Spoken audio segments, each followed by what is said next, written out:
Sound check.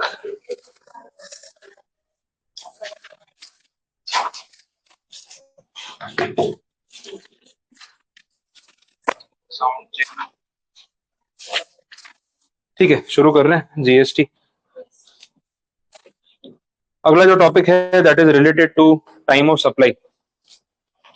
Again practical calculation वाले जो chapters है उनमें से एक ये है टाइम ऑफ सप्लाई, और इसमें 3 सेक्शंस कवर होने वाले हैं, सेक्शन नंबर 12, 13 एंड 14। तो तीनों पे बात कर लेते हैं। अब एग्जैक्टली पॉइंट है क्या, what is time of supply. तो हम जो टैक्सेबिलिटी की बात कर रहे थे, टैक्सेबल इवेंट की बात कर रहे थे, दैट इज सप्लाई, वो पॉइंट था। लेकिन मतलब कौन सी डेट पे जीएसटी कलेक्ट करना है, कितने अमाउंट पे जीएसटी कलेक्ट करना है, और कौन सी लोकेशन पे जीएसटी कलेक्ट करना है, ये सारी चीजें क्लियर करने के लिए 3 कंसेप्ट हैं जो इसके साथ साथ बताए गए अलॉन्ग विद सप्लाई। एक है टाइम ऑफ सप्लाई, दूसरा है वैल्यू ऑफ सप्लाई, और तीसरा है प्लेस ऑफ सप्लाई। 3 पॉइंट्स हैं। टाइम ऑफ सप्लाई में टाइमिंग डिसाइड करने की हम कोशिश कर रहे हैं कि ट्रांजेक्शन कब कंप्लीट हो गया डिपार्टमेंट के हिसाब से, और अब उसके बेस पे जीएसटी कलेक्शन किया जा सकता है। वैल्यू ऑफ सप्लाई में, क्योंकि जीएसटी ना एक एड वैलोरम ड्यूटी है, on the basis of value लगती है, तो अगर वैल्यूएशन में गलती होगी तो जीएसटी का जो रेवेन्यू है गवर्नमेंट का, वो प्रॉपरली कलेक्शन हो नहीं पाएगा। तो इसके लिए वैल्यू ऑफ सप्लाई के रिगार्डिंग भी कुछ प्रोविजंस बनाए। सेक्शंस की अगर बात करें तो यहाँ पे सेक्शन नंबर 12 से लेके 14, वैल्यू ऑफ सप्लाई में एक ही सेक्शन है 15 प्लस कुछ रूल्स है वो देखेंगे। और प्लेस ऑफ सप्लाई जो है वो आईजीएसटी के एक्ट में कवर होता है, नॉट इन सीजीएसटी। और इसके भी सेक्शंस दे रखे हैं, वहां पे है सेक्शन 7, 8, 9, 10, 11, 12, 13, ये सब ब्लॉक है, पूरा 15, 16 तक जाता है। तो यहाँ पे सब प्लेस ऑफ सप्लाई की बात की हुई है कि लोकेशन क्या होगी, बिकॉज जीएसटी में ऐसा बोलते हैं it is a destination based tax, और एक वर्ड और यूज होता है कंजम्पशन बेस्ड टैक्स। तो ये 2 टॉपिक्स पे हम डिस्कशन करेंगे आगे। तो अभी इसमें से पहला टॉपिक स्टार्ट कर रहे हैं, it is related to time of supply. और इसमें पहला सेक्शन है सेक्शन नंबर 12। 12 बात करता है रिलेटेड टू गुड्स, फिर 13 में बात होगी सर्विसेज की, और 14 वाला जो सेक्शन है ना वो चेंज ऑफ रेट की बात करता है। इंटरेस्टिंग सेक्शन है, कैलकुलेशन वाला है कि जीएसटी का रेट अगर चेंज हो जाए तो उसका इम्पैक्ट अपने ट्रांजेक्शन पे क्या पड़ेगा, और अगर होगा तो फिर कौन सा रेट अप्लाई करेंगे वो हमें देखना है।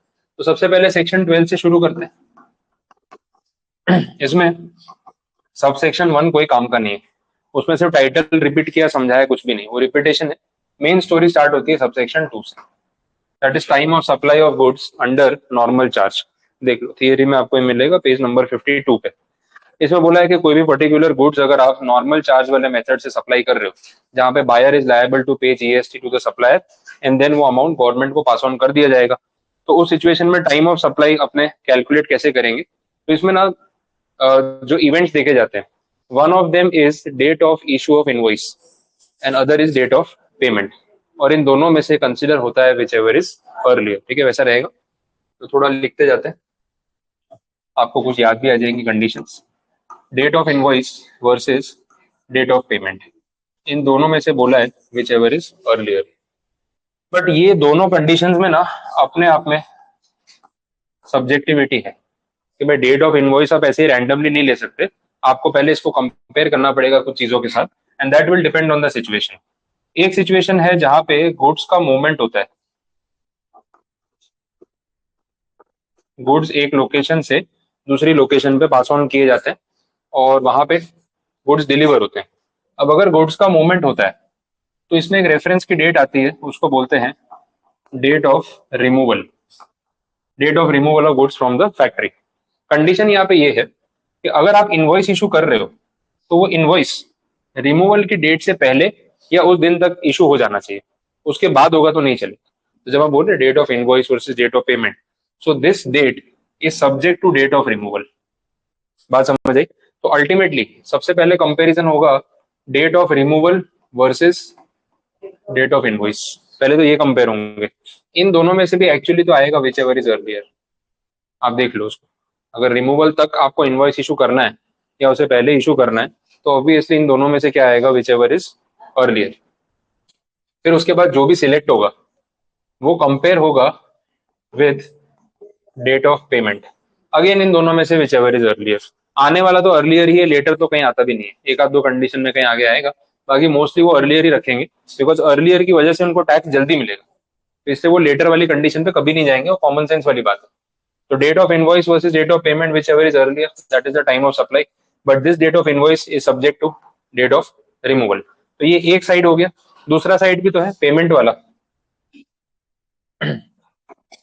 अब डेट ऑफ पेमेंट की बात करें तो इसमें भी दो कंडीशंस है। अगेन दोनों में से सिलेक्ट कौन सा होगा, विच एवर इज अर्लियर। अब वो क्या कंडीशन है वो देख लो। एक तो बोला बुक्स ऑफ अकाउंट्स, उसमें एंट्री, और दूसरा बैंक अकाउंट,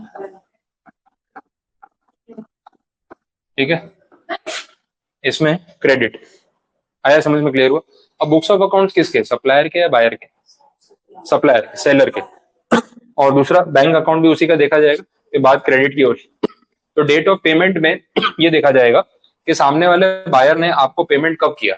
सपोज उसने आपको चेक से पेमेंट किया, तो चेक से पेमेंट आते ही इमीडिएट तो आपके बैंक में पैसा क्रेडिट होगा नहीं।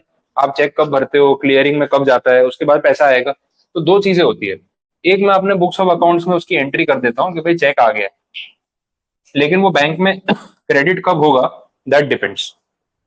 इन दोनों में से भी अगेन सिलेक्ट कौन सा होगा, विच एवर इज अर्लियर। अब ऐसा जरूरी है कि हमेशा यही अर्लियर होगा, उल्टा भी हो सकता है ना, चेक आया मैंने बैंक में भर दिया, पास होगा उसके बाद एंट्री करूंगा कि भाई पेमेंट आ चुका है। बार बार फिर कभी चेक बाउंस हो जाए तो एंट्री चेंज करो, वो नहीं करना है। तो इन दोनों में से ये भी पहले हो सकता है, जरूरी नहीं कि हमेशा एंट्री पहले होगी। तो यहाँ से भी अर्लियर आ गया। अब आप ओवरऑल देखोगे तो जो अपनी बेसिक कंडीशन थी, date of invoice versus date of payment, इसमें यहाँ पे दो सब कंडीशंस है, एक बुक्स ऑफ अकाउंट्स में एंट्री और दूसरा बैंक अकाउंट में क्रेडिट।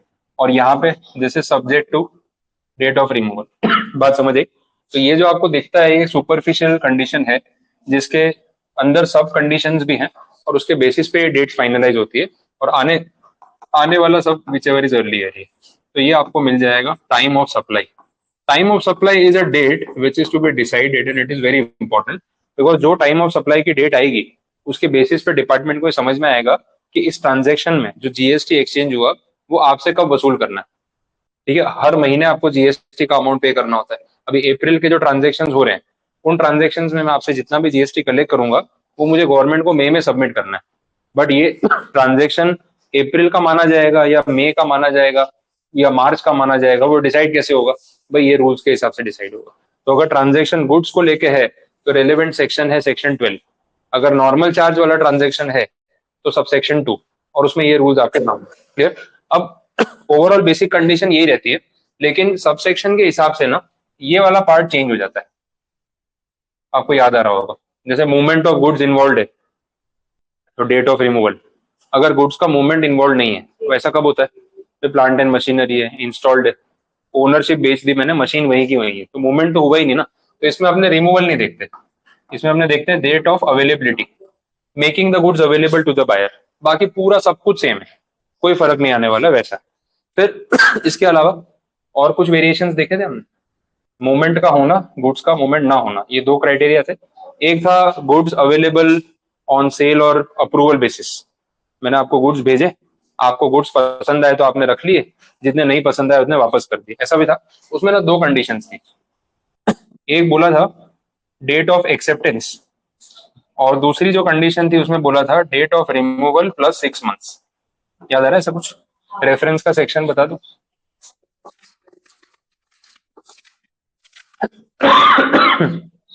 31 सबसेक्शन 7, जून जुलाई वाला कैलकुलेशन किया था, 6 महीने ऐड करते हैं। तो एक डेट ऑफ रिमूवल से 6 मंथ्स, और दूसरा date of acceptance by the buyer, approval बोल लो या एक्सेप्टेंस बोल लो वैसा है। ये दोनों में से भी विच एवर इज अर्लियर, और फिर कंपेयर होता है इसके साथ। तो ये पहला था जहां पे दो कंडीशंस थी, बाकी सब में एक एक कंडीशन आती है, या तो डेट ऑफ रिमूवल आएगी या डेट ऑफ एक्सेप्ट अवेलेबिलिटी आएगी। इसमें दो कंडीशन आती है, डेट ऑफ अप्रूवल और date of removal plus 6 months. आप देख लो 31 सब सेक्शन 7, उसमें आपको एक कंडीशन मिलेगी।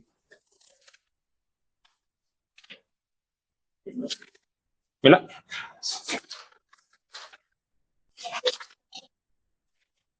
सही है। जिस दिन बायर ने कंसेंट दिया कि मैं गुड्स रख रहा हूँ। एक और कंडीशन जो इसमें बाकी है, गुड्स जहाँ पे regular continuous supply of goods 31 subsection 4, वहां मैंने बोला था बायर सेलर के बीच में रेगुलर ट्रांजेक्शन होते हैं। आप बार बार गुड्स का ऑर्डर देते हो, मैं डिलीवरी करता रहता हूँ, कभी गुड्स लॉट्स में डिलीवर होते हैं, पेमेंट भी कभी कभी आप 2-4 ट्रांजेक्शन का एक साथ कर देते हो, ऑन अकाउंट चलता रहता है। तो उसमें एक टर्म था that is date of statement, याद है कुछ? Date of statement of account, तो वो रेफरेंस बन जाता है। तो देखो कंपैरिजन तो इसके साथ ही करना है, लेकिन किसका कंपैरिजन करना है वो डिपेंड करता है सिचुएशन। मूवमेंट ऑफ गुड्स होगा तो रिमूवल लेंगे, मूवमेंट नहीं होगा तो एक्सेप्ट अवेलेबिलिटी लेंगे। अगर कंटिन्यू सप्लाई ऑफ गुड्स है तो स्टेटमेंट, और अगर सेल और अप्रूवल बेसिस पे बेचा है तो फिर ये दोनों में से भी विच एवर इज अर्लियर। तो यहाँ 1, 2 और फिर 3 कंडीशन हो जाती है, सब में से लेना तो अर्लियर वाला ही है, वो पॉइंट था। अब ये जो 6 मंथ्स वाला कैलकुलेशन अपन कर रहे थे, तो मैंने आपको बोला था कि इसको ध्यान रखना भाई, डेट ऑफ रिमूवल जो है वो अगर 1 दिसंबर है तो यहाँ से 6 मंथ्स ऐड करेंगे तो कौन सी तारीख आएगी? ये अपन ने ऐसा कैलकुलेशन देखा। अब फर्स्ट है तो काउंटिंग सेकंड से स्टार्ट होगी, ठीक है, फर्स्ट डे नहीं काउंट होगा, एक एक्सक्लूड करना पड़ता है, तो अपन सेकंड से काउंट करते हैं। और महीना कौन सा आएगा फिर? मई आएगा, जून आएगा? हाँ वो गिन लो, 6 महीने कब पूरे हो रहे हैं? मई सेकंड में या सेकंड जून? जून आएगा, ठीक है। 6 महीने पूरे होने चाहिए ना, दिसंबर, जैन, फेब, मार्च, अप्रैल, मई, 6 महीने पूरे हुए, मई खत्म हो गया ना, तो फिर जो डेट आएगी तो जून की आएगी ना, तो it will be second June. Second June आएगी, वो ध्यान रखना है, फर्स्ट जून नहीं आएगी, और महीना जून का आएगा, मई का नहीं आएगा। तो ये गलती हो जाती है थोड़ा, लास्ट दिसंबर दिया होता है ना 6 महीने, एक डेट, हाँ एक डेट एक्सक्लूड करनी पड़ती है, ये वाली नेक्स्ट डे से काउंटिंग होता है। ये जनरल क्लॉजेज एक्ट का प्रोविजन है, उसमें ऐसा बोला हुआ है। अब ये नहीं बताया तो गलती हो जाती है, आप 1 दिसंबर में सीधा 6 महीने जोड़ दोगे, आधे लोग फर्स्ट में लिखाते हैं, तो ना डेट सही हो रही ना मंथ, दोनों ही गलत हो गया, ये तो वर्स्ट केस हो गया। तो मंथ जून आएगा। अब यार चलो फर्स्ट सेकंड की गलती समझ आती है कि आपको प्रोविजन नहीं पता है, मई जून की गलती बहुत ज्यादा सिली मिस्टेक हो गई, आपको मंथ गिनने नहीं आते, वो वैसी मिस्टेक है। ये नहीं पता हो ना, एक बार मान सकते हैं कि चलो जनरल क्लॉजेज एक्ट किसी को नहीं पता हो, पढ़ाने वाले ने नहीं बताया, आपको ध्यान नहीं रहा, आपने कॉमन सेंस लगा दी कि 1 दिसंबर में 6 महीना मतलब 1 जून, समझ आता है कि फर्स्ट में लिख के आ गए तो और खराब है, सेकंड में लिख के आ गए तो प्रोविजन पता था, कॉमन सेंस नहीं थी, ठीक है, वो प्रोविजन मालूम था लेकिन महीने गिनने नहीं आ रहे थे, वो भी थोड़ा सा गलत हो जाएगा। तो ये जो है 2 जून, ये आपका यहाँ पे रेफरेंस की डेट आएगी, वो ध्यान रखना। कंप्लीट ये समझ आया? तो इसमें मैंने काफी सारी चीजें एक साथ आपको रिलेट करा दी, ठीक है, थोड़ा रिवीजन है तो मैं समराइज करके चल रहा हूँ एकदम, फिर वो लैंग्वेज टू लैंग्वेज जाएंगे तो बोरिंग भी हो जाएगा और नीड नहीं है उसकी। डन, आगे बढ़े। इसमें एक एडवांस वाला पॉइंट था, एडवांस पेमेंट, एक प्रोविजो है वो 1000 रुपए वाला।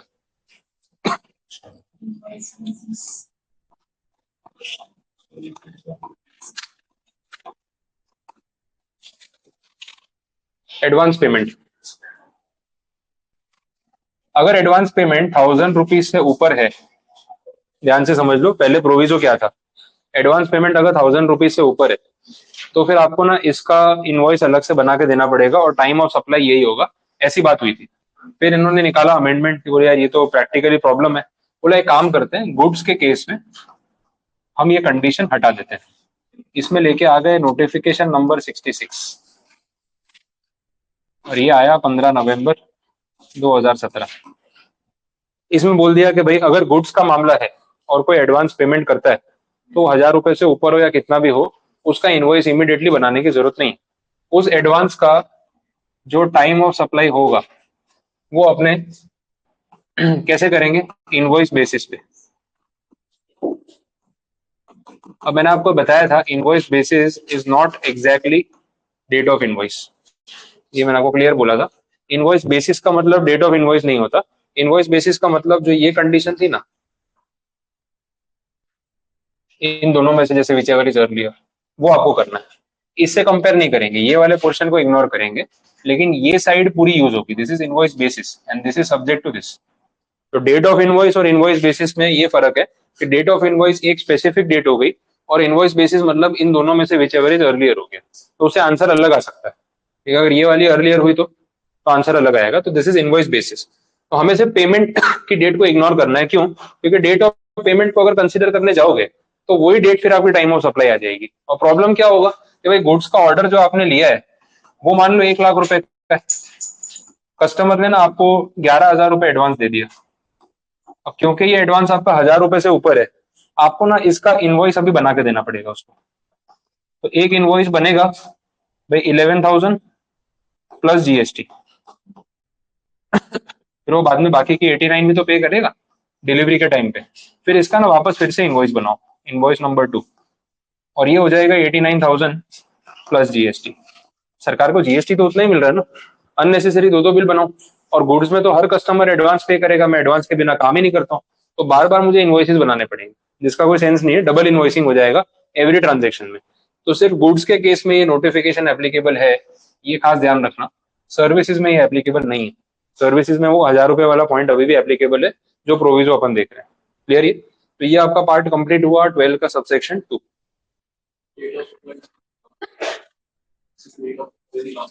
किसमें? नहीं, डेट ऑफ इनवॉइस सिर्फ नहीं काउंट होगी, तो बोला इनवॉइस बेसिस बोल रहा हूँ। इनवॉइस बेसिस का मतलब date of invoice versus date of removal which ever is earlier. हाँ, सिर्फ डेट ऑफ इनवॉइस नहीं काउंट होगी, उसको रिमूवल के साथ कंपेयर करना पड़ेगा, पेमेंट के साथ कंपेयर नहीं करना है।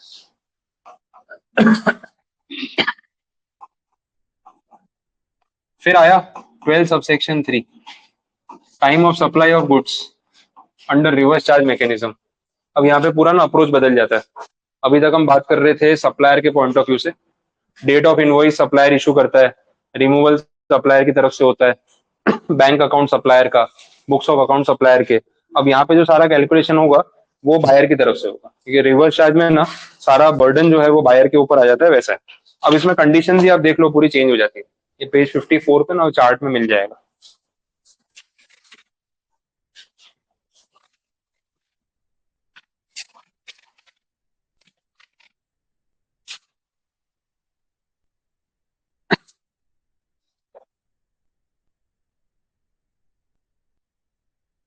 हाँ, कंडीशंस देख लो कैसे निकालेंगे। Date on which the goods are received, goods receive कौन करता है?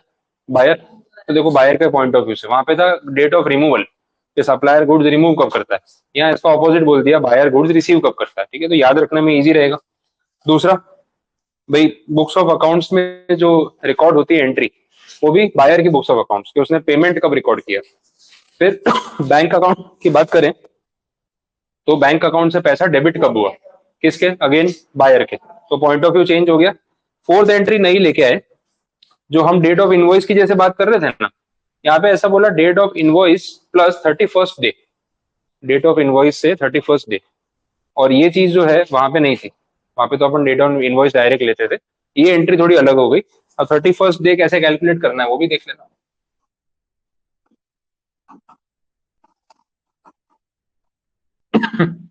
कुछ भी डेट ऑफ इनवॉइस कंसिडर कर लेते हैं, आज की डेट ले लो।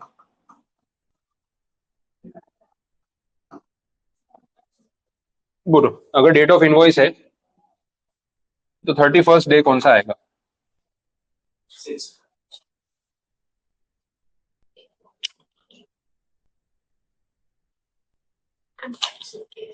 हम्म, इतनी सिंपल चीज है फिर भी टेंशन हो जाती है, पता नहीं क्या आंसर आएगा, है ना। ऐसा कोई केबीसी का 7 करोड़ का सवाल हो ना, वैसा वैसा प्रेशर आ जाता है। यार क्या होगा, 6 तारीख होगी, 5 तारीख होगी, कौन सा आएगा? 6 मई। सही। 31st डे, क्योंकि 5 अप्रैल तो काउंट होगी नहीं, अगले दिन से गिनेंगे। अप्रैल के महीने में 30 दिन है, 5 तो चले गए, 25 बचे, और 6 दिन ऐड करोगे तो 31st आएगा, 6 तारीख आ जाएगी। क्लियर हो गया? तो 6 में जो है that will be the reference date, अगर आप ये आरसीएम में गिन रहे हो तो ये 4 डेट्स अपन ने निकाली। जिस दिन गुड्स रिसीव हुए, जिस दिन आपने बैंक में बुक्स ऑफ अकाउंट में एंट्री की कि पेमेंट हो गया, जिस दिन आपके बैंक अकाउंट से पैसे डेबिट हो गए, और ये वाली date invoice plus 31st day. ये 4 तारीखों में से which ever is earlier, that is time of supply. तो यार सिंपल, चारों डेट निकाल लो, विच एवर इज अर्लियर का पैसा। चलिए, तो ये सबसेक्शन 3 कवर हुआ। फिर आ रहा है सबसेक्शन 4, वाउचर। वाउचर वाली स्टोरी में हमने देखा था, आपने किसी को गिफ्ट वाउचर दे दिया जिससे वो कोई गुड्स खरीद सकता है।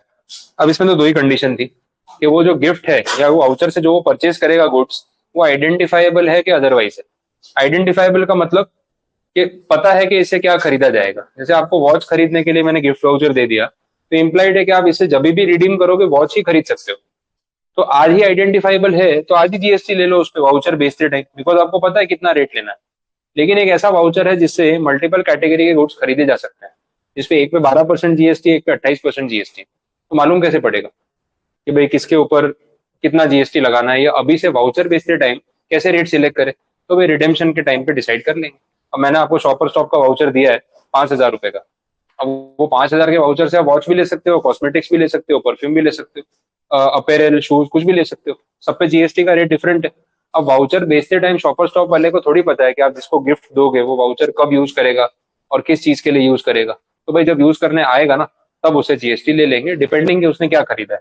लेकिन उसको वाउचर दिया कॉस्मेटिक्स के लिए, और पता है भाई कॉस्मेटिक्स पे 28% जीएसटी है, तो जब भी फ्यूचर में रिडीम होगा 28% जीएसटी लगने ही वाला है। तो आज ही वाउचर के प्राइस पे 28% लगा दो, बात खत्म हो गई। ठीक है, तो दो कंडीशन पूरी की।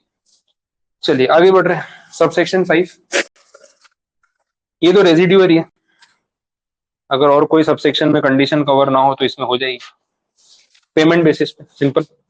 और लास्ट आया सबसेक्शन 6, ये है इंटरेस्ट, लेट फीस, ये सब जो आपसे चार्ज किया जाता है, उसमें भी वही बोला है पेमेंट बेसिस पे। जब आप लेट फीस या इंटरेस्ट पे करोगे ना, वही टाइम ऑफ सप्लाई होगा, उसके अगले महीने जीएसटी गवर्नमेंट को मिल जाना चाहिए।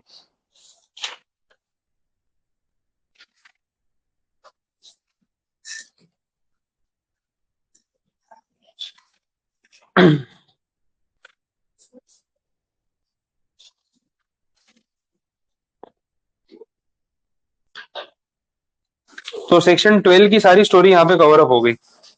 अगला सेक्शन 13 है। अब एक बार 12 समझ में आ जाए तो 13 बहुत जल्दी हो जाता है। तो 13 जो है वो सर्विसेज के बारे में बात कर रहे हैं कि वो टाइम ऑफ सप्लाई कैसे निकालेंगे, और एकदम 1 to 1 को रिलेटेड पॉइंट्स है। वहां का सबसेक्शन 1 कोई काम का नहीं, यहाँ का भी सेम, वो काम का नहीं तो ये भी काम का नहीं, ठीक है, कोई फर्क नहीं। फिर आ रहा है subsection 2, time of supply of service under normal charge. ठीक है, तो अभी अपन ने यहाँ पे नॉर्मल चार्ज ऑफ गुड्स में देखा date of removal, date of availability, ये सब मैटर करता है। लेकिन सर्विस के सप्लाई के केस में डेट ऑफ रिमूवल तो होगा नहीं, यहाँ होगा date of provision of service, और हम उसके रेफरेंस में इनवॉइस इशू करने की कोशिश करेंगे, ये बात हो रही थी। अब गुड्स वाले केस में क्या था, invoice should be issued on or before the removal of goods. यहाँ पे ऑन और बिफोर नहीं है, यहाँ पे आफ्टर है। जिस दिन सर्विस प्रोवाइड की उसके अगले 30 डेज में इनवॉइस इशू करो तो चलेगा। तो पहले इनवॉइस इशू करना जरूरी नहीं है, 30 डेज की डेडलाइन यहाँ पे दी हुई है, आफ्टर दैट। ठीक है, तो date of service plus 30 days.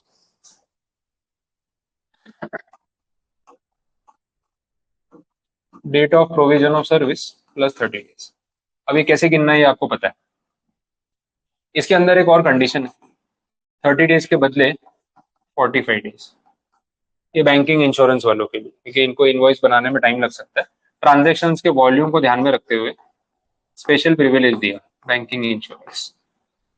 Date of service plus 45 days count होगा, बाकी नॉर्मल केस में 30 डेज काउंट होगा। ये पॉइंट्स है। चलिए, अब इसमें 1,000 रुपए वाला प्रोविजो एप्लीकेबल है या नोटिफिकेशन नहीं है एडवांस पेमेंट को लेके। तो अगर एडवांस पेमेंट है तो फिर उस सिचुएशन में देखना पड़ेगा कितना एडवांस है। 1,000 रुपए तक का एडवांस होगा तो चलेगा, नेक्स्ट बिल में अपने उसको सेट ऑफ करके तब जीएसटी कलेक्ट कर लेंगे। लेकिन 1,000 से ज्यादा हुआ तो अभी एक जीएसटी इनवॉइस अलग, बाद में एक जीएसटी इनवॉइस अलग, मेहनत हो जाएगी वैसे। 1,000 रुपए तो बहुत कम है एडवांस के हिसाब से भी। तो सर्विस सप्लाई के केस में भी यार 1,000 रुपए एडवांस तो बहुत ही नॉमिनल हो गया। अब सर्विस की वैल्यू कितनी है इसका कुछ परसेंटेज रख देते हैं ना, तो ये पॉइंट बहुत ज्यादा रिलेवेंट हो जाता है। मैं एडवांस चार्ज करूंगा तो मैं परसेंटेज में ही चार्ज करूंगा कि भाई इतने इतने रुपए का इवेंट है, आपका टोटल बिल बनने वाला है 50,000। अब मैं अगर उसमें 500 रुपए एडवांस लूँ तो उसकी क्या वैल्यू है। अगर आपने बाद में इवेंट कैंसिल भी कर दिया तो 500 में आपको क्या फर्क पड़ेगा। बट अगर 50,000 का इवेंट है और मैं आपसे 25% चार्ज कर रहा हूँ तो 25% में आपको फर्क पड़ेगा। तो अगर कुछ परसेंटेज रखा होता कि भाई इतने परसेंटेज से एडवांस चलेगा और इससे ऊपर होगा तो इनवॉइस लगेगा, तो बात समझ में आती। बट इन्होंने एब्सोल्यूट नंबर कर दिया, वो थोड़ा सा अनरियलिस्टिक हो गया वैसे। बनेंगे मोस्टली, 1,000 रुपए तो क्या है एडवांस है, बनने ही वाला। चलिए आगे देखते हैं सबसेक्शन 3। अब सबसेक्शन 3 में रिवर्स चार्ज आ गया, सेम 12 सबसेक्शन 3 में भी रिवर्स चार्ज था, यहाँ पे भी रिवर्स चार्ज है। कंडीशंस में चेंजेस आने वाले हैं, वो इम्प्लाइड सी बात है। कंडीशंस में देख लो क्या बोला, पेज नंबर 60 पे आपको डायरेक्टली वो इमेज में दिख जाएगा। एक है बुक्स ऑफ अकाउंट्स में एंट्री, दूसरा है बैंक अकाउंट में से पेमेंट का डेबिट होना, और तीसरा है date of invoice plus 61st day. जो गुड्स में 31st था ना, यहाँ पे कितना हो गया 61st। ठीक है, अब इसमें ना 4 पॉइंट्स नहीं है, 12 सबसेक्शन 3 में 4 थे। रिसीट ऑफ गुड्स, बाकी की 3 एंट्रीज। या रिसीट ऑफ गुड्स नहीं आ सकता क्योंकि सर्विस इंटेंजिबल। मैं एंट्री कर सकता हूँ कि मैंने सर्विस प्रोवाइड कर दी, लेकिन टेंजिबली प्रूव नहीं होगा, तो उसमें डेट का कुछ मतलब ही नहीं बचा। तो इसमें 3 डेट्स ही रखी है उन्होंने। अभी 61st डे गिनना भी थोड़ा हेडेक हो सकता है। कुछ रेफरेंस डेट निकालते चलो आप, 61st डे गिन के बता दो। आज की डेट ही यूज कर लेते हैं ना, 5 अप्रैल फिर से।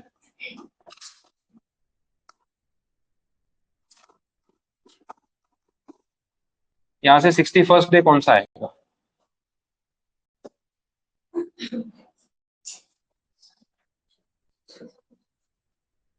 7 करोड़ से महंगा सवाल लग।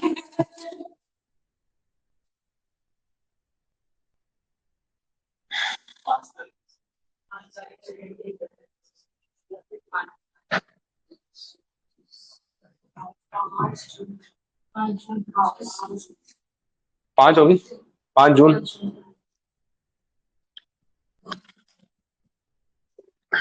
या 6 जून। 5 जून पक्का सही है, बिकॉज 31 वाला मंथ है ना मई का, तो वो एक दिन कम हो जाएगा, तो भाई 5 जून आ जाएगी, तो that will be the last date for comparison. तो 5 जून ये एक डेट आ गई जो अपन कंपेयर करेंगे। फिर एक वो बुक्स ऑफ अकाउंट्स में एंट्री और एक बैंक अकाउंट में डेबिट। तो इन तीनों में से विच एवर इज सिंपल। तो ये सारा कंडीशंस वाला गेम है। लास्ट टाइम भी पेपर में यही सम्स पूछे थे। अभी आप लास्ट टाइम का पेपर देख लेना बाद में, आपको लगेगा पेपर में ऐसा कुछ भी नहीं था जो नहीं आ रहा है। इसी लेवल के सम्स है, इसके बाहर कुछ नहीं जा रहा। टैक्स के पेपर में आधा प्रॉब्लम तो आपका खुद का कॉन्फिडेंस का ही होता है। डर ही इतना लग रहा होता है ना, आधा पेपर तो अपने हाथ से बिगाड़ के आ जाते हैं। या टैक्स का पेपर है, जब पढ़ के आए हो फिर क्यों डर रहे हो? ऐसा तो नहीं ना कि भाई टैक्सेशन का पढ़ के गए और कोई सर्जरी का पूछ रहा है आपसे कि भाई तो पेपर ही अलग आ गया और देना ही पड़ेगा, ऐसा तो कुछ है नहीं। तो जो पढ़ाया है उसी में से पूछ रहे हैं, तो कुछ भी हो। अच्छा, कैसे काउंट किया? अच्छा हाँ, बता देता हूँ, कोई नहीं। देखो, 5 अप्रैल से शुरू किया था, 61st तक जाना था। तो पहले ना मंथ वाइज थोड़ा कंप्लीट करके आगे बढ़ो तो इजी रहेगा। ये जो अप्रैल का मंथ है, इसमें आपके पास कितने दिन बचे वैसे देख लो। 30 दिन है टोटल। 5 तारीख तो माइनस हो गई, तो बचे कितने? 25।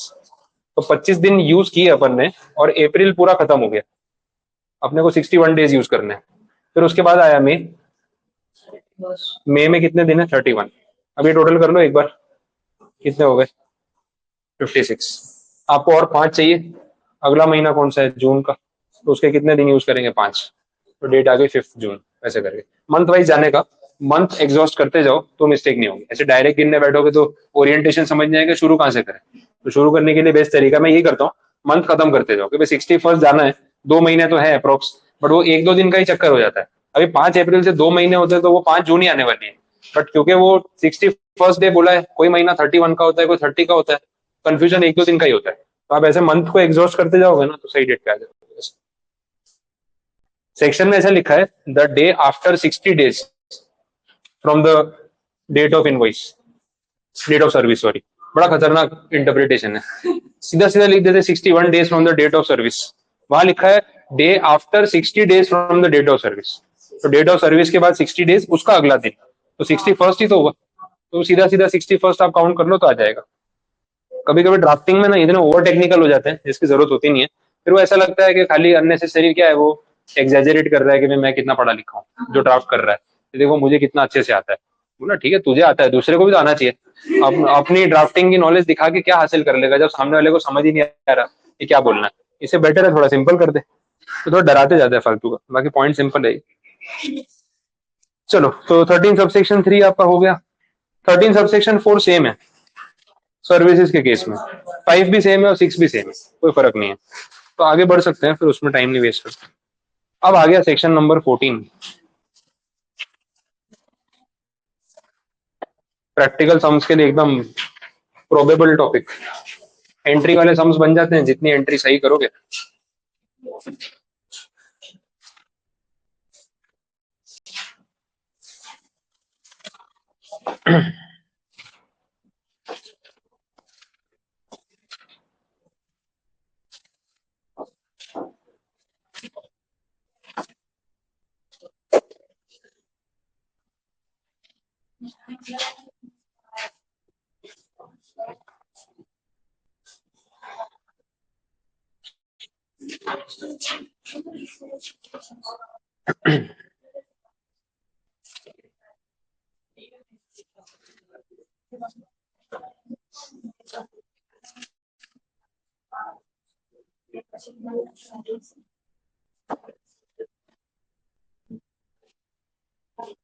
हाँ चलो, सेक्शन नंबर 14 की बात करते हैं।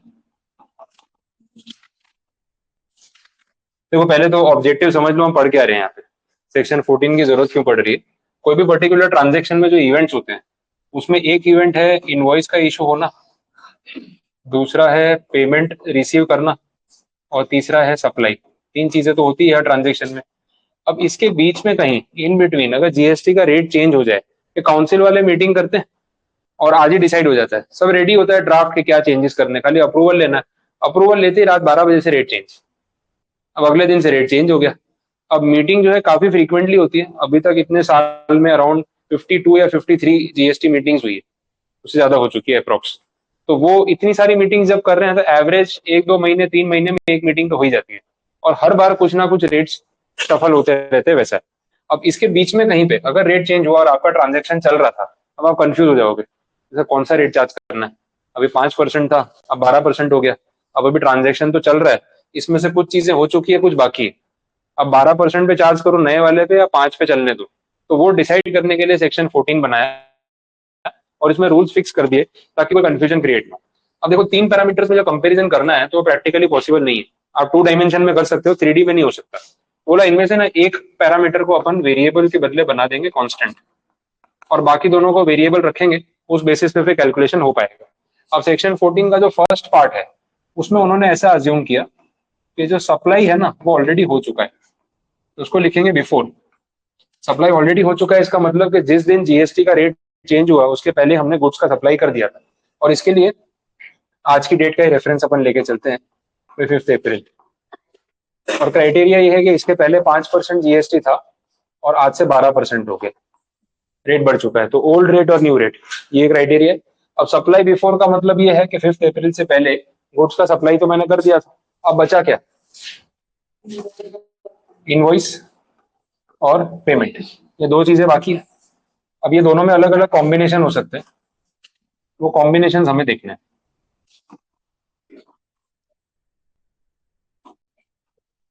ये अज्यूम कर लेते, पूरा टेबल बन जाएगा। देखो फर्स्ट पॉसिबिलिटी, सप्लाई तो ऑलरेडी हो चुका है, हम मानते हैं कि इनवॉइस होना बाकी, इनवॉइस इशू करना बाकी था, तो इनवॉइस बाद में इशू होगा। पेमेंट भी आना बाकी था, तो पेमेंट भी बाद में आएगा आफ्टर 5 अप्रैल। अब अगर ये सिनारियो है तो इसमें इन्होंने बोला कि टाइम ऑफ सप्लाई होगा विच एवर इज अर्लियर। जब दोनों सेम हो, विच एवर इज अर्लियर, उनको तो जल्दी पैसा चाहिए ना, और क्या। अब अगर which ever is earlier select हुआ तो रेट क्या लगेगा, 5% के 12%, दोनों आफ्टर है ना।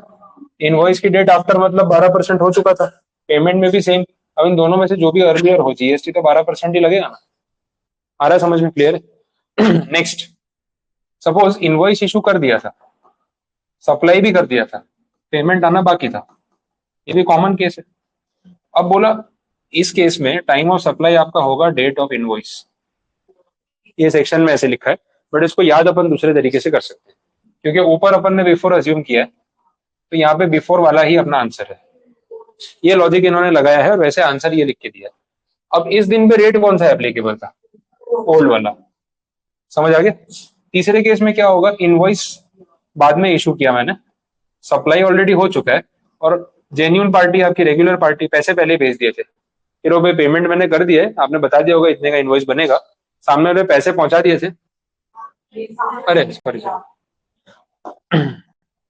ये आफ्टर लंच इफेक्ट है, ठीक है। बिफोर और आफ्टर में बहुत फर्क हो जाता है, हाँ देख। तो ये वाले केस में इनवॉइस जो है वो पहले इशू कर दिया था, सॉरी बाद में इशू किया, और पेमेंट जो है वो पहले आ गया था, ठीक है हाँ। अब इस सिचुएशन में जो टाइम ऑफ सप्लाई होगा वो कौन सा रहेगा, डेट ऑफ पेमेंट। अगेन देखो बिफोर वाला, तो ये बिफोर है ऊपर, यहाँ पे भी बिफोर वाले सिलेक्ट हुआ, पार्टी ने पैसे पहले ही भेज दिए थे, आपने बिल बाद में निकाल के भेजा, अमाउंट उसको पता था, उसने पेमेंट कर दिया होगा। रेट कौन सा लगेगा, ओल्ड रेट, ठीक है, दैट इज 5%, समझ आया। इसमें फोर्थ कॉम्बिनेशन लेंगे क्या? और सर बिफोर बिफोर रह गया, कभी कभी तो फ्लो में दिमाग ज्यादा चल जाता है। हाँ, ऐसा हुआ है, यहाँ बिफोर लिखा, 3 कॉम्बिनेशन बताए, किसी ने बोला सर बिफोर बिफोर बाकी रह गया। मतलब बिफोर बिफोर लगाओगे आप तो ये सब कुछ ही अगर पहले हो चुका है तो रेट चेंज का क्या असर हुआ? मतलब पिछले महीने जो ट्रांजेक्शन किया था उस पर अब रेट चेंज करोगे, जिसका बिल भी इशू हो गया, पेमेंट भी आ गया, सप्लाई भी हो गया, तो कोई लॉजिक ही नहीं बनता। तो वो कंडीशन हो सकती है लेकिन उसमें सेक्शन ही अप्लाई नहीं होगा, समझ आए? वहां पे तो ओल्ड रेट डिफाइंड है, तो फोर्थ कॉम्बिनेशन नहीं लेना है, वो ध्यान रखना। ज्यादा से फ्लो में आ गए और फिर लिख दिया, कुछ अलग ही रूल बना के आ गए, ऐसा मतलब बहुत बार अपने अंदर भी एक वो लॉ मेकर की आत्मा आ जाती है। आपने एग्जाम लिखते लिखते किया ही होगा, अपना ही प्रोविजन बना के लिख के आते हैं, चेकर भी सोच रहा होता है बोले ऐसा तो सेक्शन में लिखा भी नहीं जो इसमें बनाया है ऐसा। तो वो ड्राफ्टिंग का अगर आपको शौक है अलग बात है, लेकिन एग्जाम में मत करना, वो कंट्रोल रखना पड़ता है, भले आप टैलेंट कितना भी हो लेकिन उतना ही दिखाना है जितना जरूरी है। चलो ये एक पार्ट कंप्लीट। अच्छा अब वैसे ही दूसरा केस भी तो हो सकता है, सप्लाई आफ्टर, देख लेते हैं। नया ही लिखता हूँ फिर इसमें कंफ्यूजन लगता है।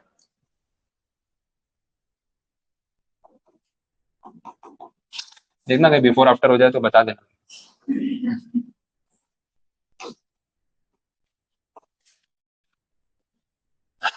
ठीक है, ये तो सीरियल नंबर वाइज 3 केस होंगे।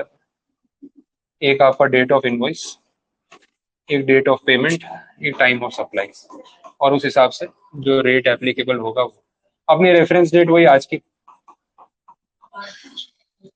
ठीक है, ये है। अब सप्लाई आफ्टर दिस डेट होने वाला है, रेट तो चेंज हो चुका है।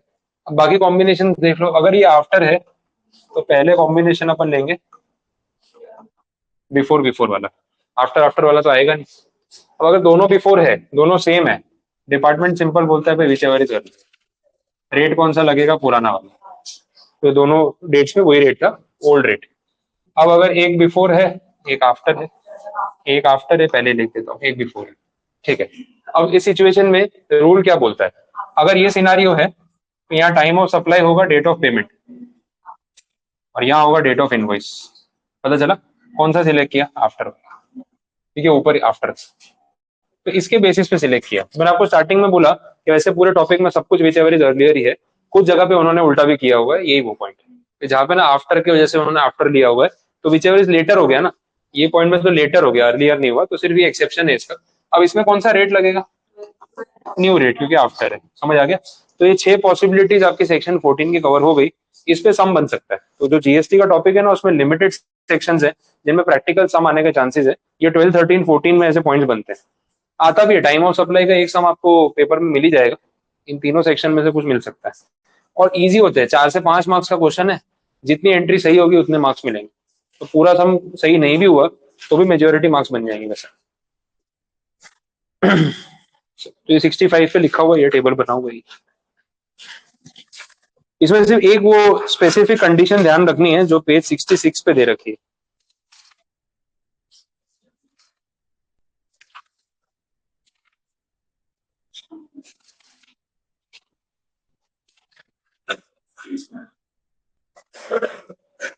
वो 4 वर्किंग डेज वाली स्पेसिफिक पॉइंट है। अब ये नहीं पढ़ा और इस पे सम बन गया तो फिर पूरा गलत हो जाएगा। यहाँ पे पॉइंट क्या है, मतलब क्यों ये कंडीशन आ रही है वो समझना है। जिस दिन आपने बुक्स ऑफ अकाउंट्स में एंट्री की उसके बाद रेट चेंज हुआ, स्पेसिफिक केस है एकदम, और उसके बाद ना आपके बैंक अकाउंट में पैसा क्रेडिट हुआ, लेकिन रेट चेंज होने और बैंक अकाउंट क्रेडिट होने के बीच में 4 वर्किंग डेज का गैप आ गया, एकदम स्पेसिफिक है, इसमें और भी कुछ चेंजेस नहीं होंगे। तो ऐसी सिचुएशन में जो अपना डेट ऑफ पेमेंट होता है, date of invoice versus date of payment, उसमें डेट ऑफ पेमेंट आपको कौन सा मानना कंसिडर करना है, बैंक अकाउंट में जिस दिन पैसा क्रेडिट हुआ वो वाला। तो बोले नॉर्मली अपन क्या करते हैं, अपन ये करते हैं कि डेट ऑफ पेमेंट में 2 चीजें कंसिडर करते हैं, बुक्स ऑफ अकाउंट्स में एंट्री और बैंक अकाउंट में क्रेडिट, दोनों में से विच एवर इज अर्लियर। बोला इस केस में अर्लियर नहीं करना है, इस केस में बैंक अकाउंट में क्रेडिट जो हुआ ना वो स्पेसिफिक आपको कंसिडर करना है। बट केस है क्या कि भाई बैंक बुक्स ऑफ अकाउंट्स में एंट्री हो गई थी, उसके बाद रेट चेंज हुआ, उसके 4 वर्किंग डेज के बाद बैंक में पैसा क्रेडिट हुआ, बीच में इतना गैप आ गया, और वर्किंग डे स्पेसिफिक बोला है, तो 4 वर्किंग डेज देखे जाएंगे, बीच में कोई संडे या सैटरडे या कोई बैंक हॉलीडे आ गई तो एक्स्ट्रा, वो एक्स्ट्रा होगी वैसा। अब सम में कहीं आपको ऐसा पॉइंट दिख जाए, ये पता है ऐसे बोलेंगे नहीं, क्वेश्चन देख के याद आना चाहिए कि ऐसा भी कुछ था कि इस दिन रेट चेंज हुआ, फिर देंगे बैंक हॉलीडे थी, बीच में सैटरडे संडे था, और फालतू की बैंक हॉलीडे की बातें क्यों कर रहे हैं, उससे आइडिया आ जाएगा कि ये पॉइंट हो सकता है। तो आपको 4 वर्किंग डेज का कैलकुलेशन करना पड़ेगा। ये ऐसा पॉइंट है कि पूछ भी लिया ना, आधे लोगों को एग्जाम में स्ट्राइक भी नहीं होगा कि ऐसा कुछ था भी। तो अपना normal rule which ever is earlier. नहीं नहीं, जिस दिन पेमेंट क्रेडिट हुआ वही अपना टाइम ऑफ सप्लाई होगा, मतलब डेट ऑफ पेमेंट होगा। मैं इसका क्वेश्चन बना देता हूँ, आपको डेट से पता चल जाएगा। देखो क्वेश्चन ही बना लेते हैं अपनी, आप इसी में डेट्स लिख लेना। बुक्स ऑफ अकाउंट्स में जो एंट्री की ना, वो आज ही अपन ने एंट्री की है, 5 अप्रैल।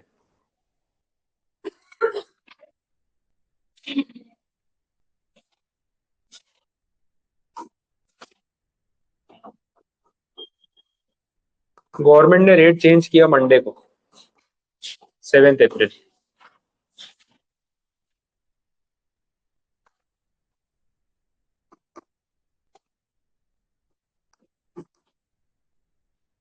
बैंक अकाउंट में जो पैसे क्रेडिट हुए उसकी डेट अज्यूम कर लेते हैं।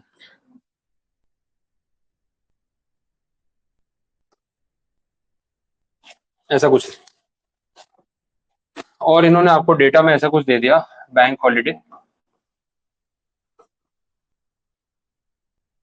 या नेशनल हॉलीडे बोल लो, बैंक हॉलीडे बोल लो। तो वो आपको डेट्स दे रखी है कि 8 तारीख से लेके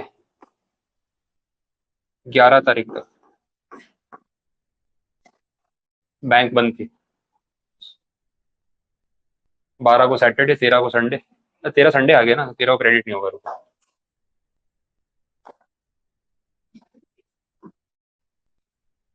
देखना पड़ेगा ना।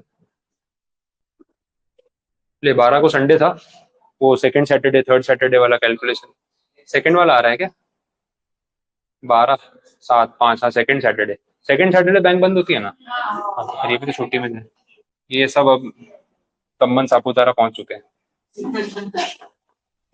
क्योंकि देखो 8, 9, 10, 11 छुट्टी थी, 12 को सैटरडे, 13 को संडे, गया पूरा हॉलीडे में चला गया ये। अब ये सारा तो हॉलीडे। अब आपको बोला क्या था, 4 वर्किंग डेज के बाद क्रेडिट हुआ तो आपको डेट ऑफ पेमेंट कंसिडर करना है। अब रेट चेंज किस दिन हुआ है, 7 तारीख को। उसके बाद 4 वर्किंग डेज आपको मिल रहे हैं यहाँ पे कोई, 8 से ही छुट्टी रख दी ना, एक आध दिन तो बीच में डाल देते तो पूरा ही नहीं आ रहा है। इसको 10 तारीख कर देते बस, या थोड़ा क्वेश्चन बने तो कुछ लगे तो उससे क्या गिन रहे हो। देखो 7 तारीख को रेट चेंज हुआ। अब सुनो ध्यान दो, 8 को वर्किंग था ना,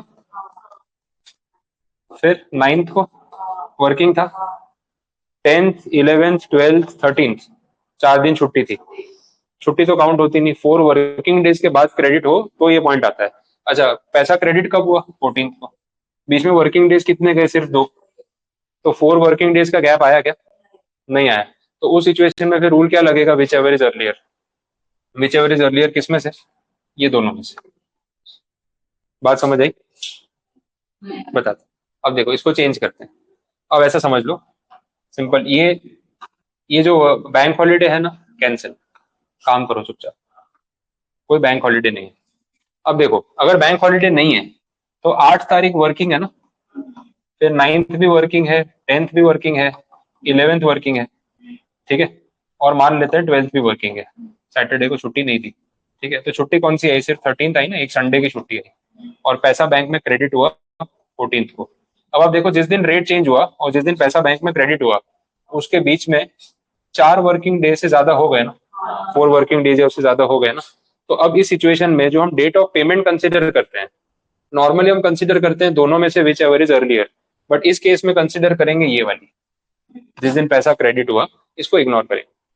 ऐसा बोला, समझ आए, बस ये पॉइंट है। और पहले वाले केस में जैसे बोला था कि सिर्फ 8 और 9 वर्किंग है, 10 से 13 तक छुट्टी थी, तो 2 ही वर्किंग डे हुए ना बीच में, और उसमें पैसा क्रेडिट हो गया, तो उसमें ये रूल एप्लीकेबल नहीं होगा।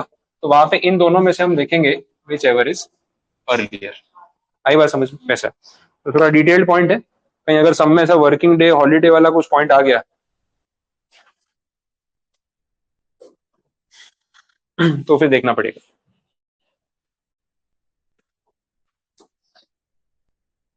ठीक है, क्लियर है।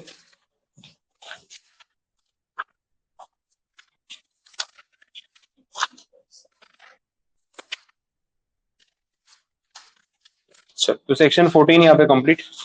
बोलो यहाँ तक कुछ नहीं समझ आया, कुछ पूछना है तो बताओ।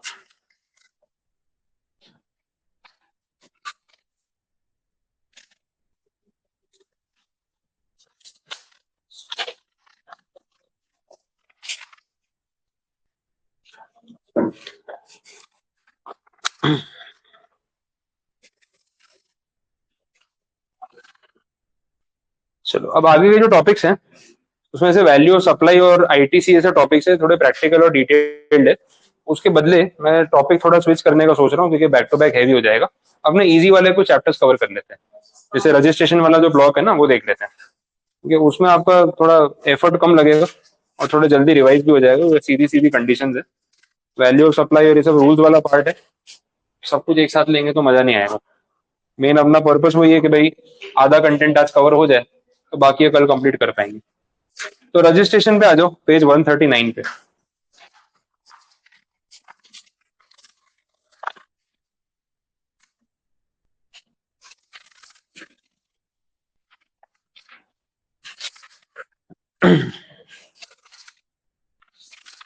पूरा इंफॉर्मेटिव टॉपिक है, थोड़ा क्विकली कवर करेंगे इसको, मेन पॉइंट्स पे फोकस करेंगे। क्या है 139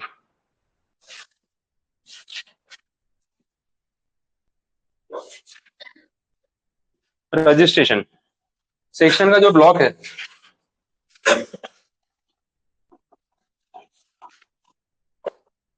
सेक्शन 22 से लेके सेक्शन 30, ये सारे टॉपिक्स आपको इस सेक्शन मतलब चैप्टर में मिलने वाले हैं।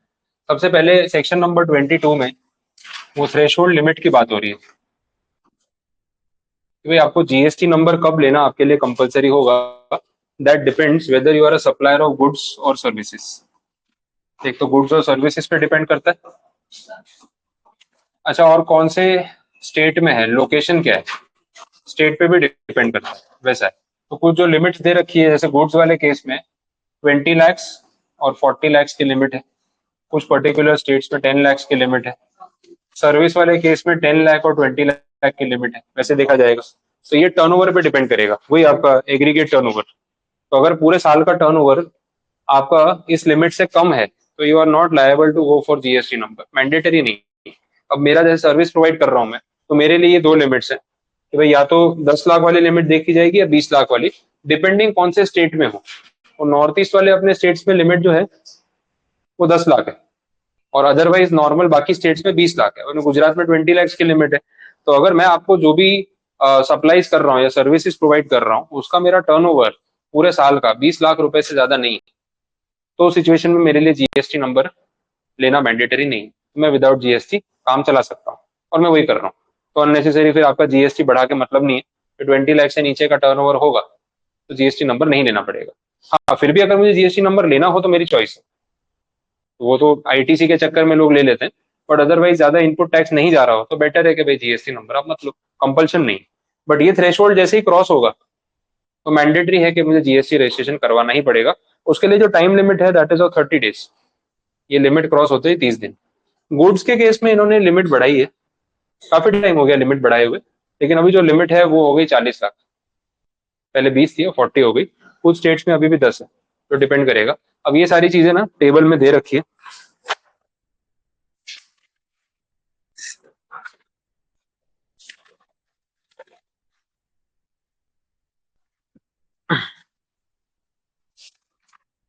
देख लो, ये पेज नंबर 141 पे जो टेबल है वो गुड्स के केस में है, 10 लाख, 20 लाख, 40 लाख।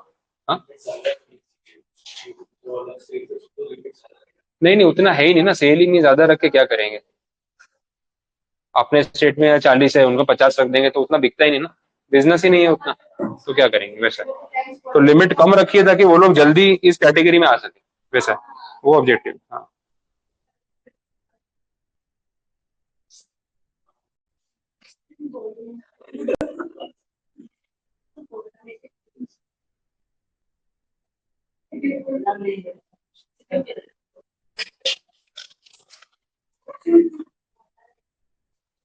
चलो, तो ये लिमिट्स आपको पता चल गई क्या क्या है। इसके बाद आगे बढ़ते हैं।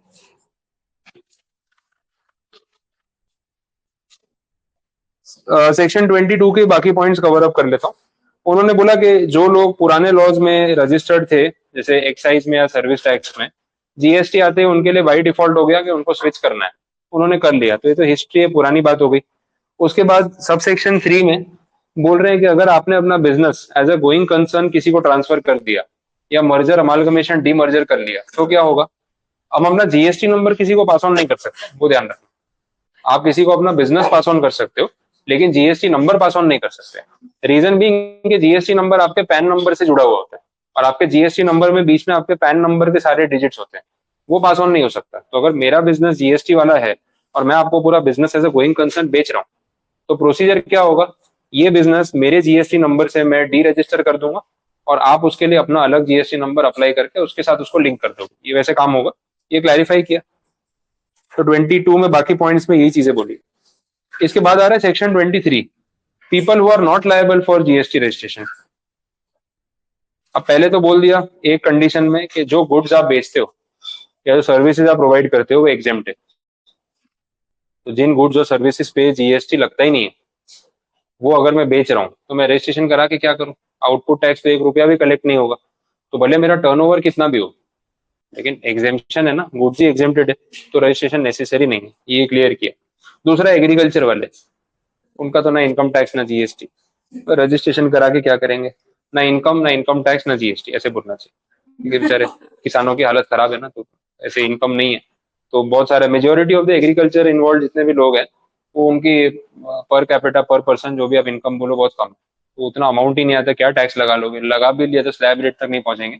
मेजोरिटी स्टेट्स में फार्मर्स की कंडीशन है, बाकी कुछ स्टेट्स में फार्मर्स बहुत अच्छा भी अर्न करते हैं, वो अलग है, बट ये मोस्टली नॉर्थ में है। पंजाब हरियाणा वाले जो फार्मर्स हैं वो काफी अच्छा अर्न कर रहे हैं, लेकिन बाकी आप दूसरे स्टेट्स में चले जाओ तो कंडीशन उतनी अच्छी नहीं भी है। वैसा है, एवरेज डेटा बोलता है कि एक फार्मर की मंथली एवरेज इनकम 3500 रुपीज, ये गवर्नमेंट डेटा है, एवरेज पूरे इंडिया का 3500 रुपीज मंथली, और उसके लिए पूरा साल मेहनत कर रहा है, इतना हार्ड वर्क कर रहा है, उसके बाद इतना पैसा मिल रहा है, दैट इज टू लो, वो नंबर बहुत कम। तो एग्रीकल्चर वालों के लिए बोला आपको जीएसटी नंबर नहीं देना, ठीक है। उसके बाद सब सेक्शन 2 में गवर्नमेंट चाहे तो किसी को नोटिफाई करके एग्जेम्पशन दे सकती है, इसलिए पॉइंट रखा है। इसके बाद है section 24, this is a list again, compulsory registration. कुछ पॉइंट्स इसमें काफी अच्छे हैं। एक तो बोला जो इंटर स्टेट सप्लाई करते हैं, तो जब बात इंटर स्टेट सप्लाई की आई तो कंडीशन यहाँ पे ऐसी रखी कि inter state supplier by default GST के लिए एलिजिबल हो गया, बिकॉज वो इंटर स्टेट सप्लाई कर रहा है। थ्रेशोल्ड लिमिट से कोई मतलब नहीं कि 10 लाख या 20 लाख या 50 लाख, ये पॉइंट है। बट फिर इसमें ना सर्विस प्रोवाइडर्स की तरफ से बहुत ऑब्जेक्शन आया। उन्होंने बोला यार हम फ्रीलांसर है, ऑनलाइन सर्विसेज प्रोवाइड करते हैं, सॉफ्टवेयर, डेटाबेस मैनेजमेंट, काफी कुछ होता है, डिजिटल मार्केटिंग। अब क्लाइंट्स अगर स्टेट के बाहर के हैं और छोटा सा क्लाइंटेज है, 5-10 हजार 50 हजार का बिल बनता है, इतने के लिए जीएसटी नंबर लूं तो इनकन्वीनियंस ज्यादा हो रही है। तो बोला ठीक है, बात समझ में आ रही है, अंडरस्टूड है। तो इसमें नोटिफिकेशन में ना फिर कुछ चेंजेस किए, और बोला सर्विस प्रोवाइडर्स के लिए हम थ्रेशोल्ड लिमिट का यूज करेंगे, कि अगर आप सर्विस प्रोवाइडर हो तो 20 लाख तक के टर्नओवर पे कोई इशू नहीं, लेकिन गुड्स वाले केस में ऐसा कोई रिलीफ नहीं दिया। तो अगर इंटर स्टेट गुड सप्लायर हो तो आपको जीएसटी नंबर लेना ही पड़ेगा वैसे।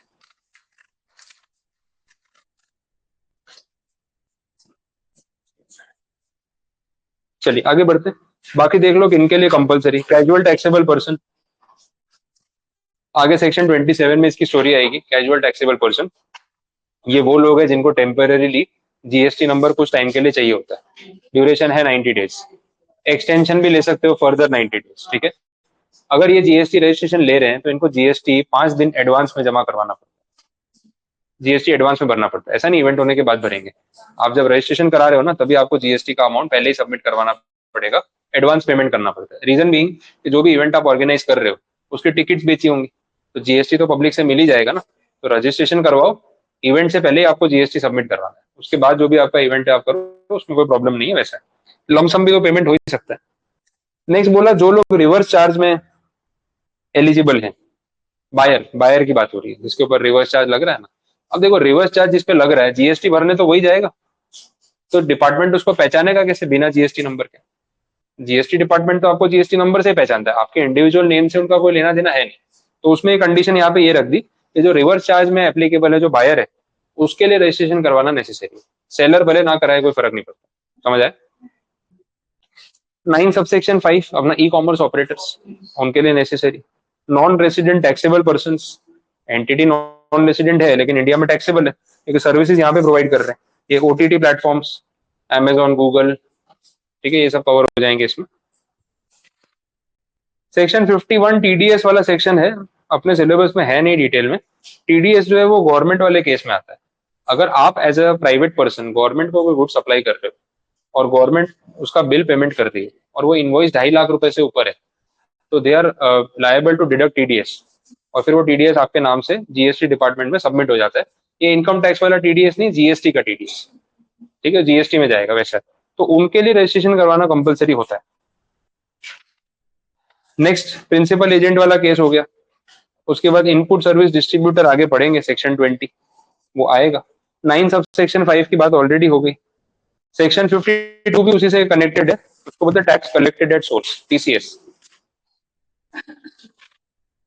इसके बाद every person supplying online information, database access, retrieval services, ये सब ऑनलाइन सर्विसेज की बात है। Online information, database access, retrieval services में आपकी क्लाउड कंप्यूटिंग वाली कंपनीज आ जाती है, ओटीटी प्लेटफॉर्म्स आ जाते हैं। ये अमेजोन पे जो प्ले ई बुक्स आती है अपना किंडल और ये सब, जिसपे आप नॉवेल्स डाउनलोड करके पढ़ते हो पेड बेसिस पे, आपके सब्सक्रिप्शन मॉडल वाले जितने ऐप्स है वो सब कवर हो जाते हैं, तो उनको रजिस्ट्रेशन यहाँ पे करवाना पड़ता है। अब नेटफ्लिक्स जैसी एंटिटी है, इंडिया में ओटीटी सर्विसेज प्रोवाइड कर रही है।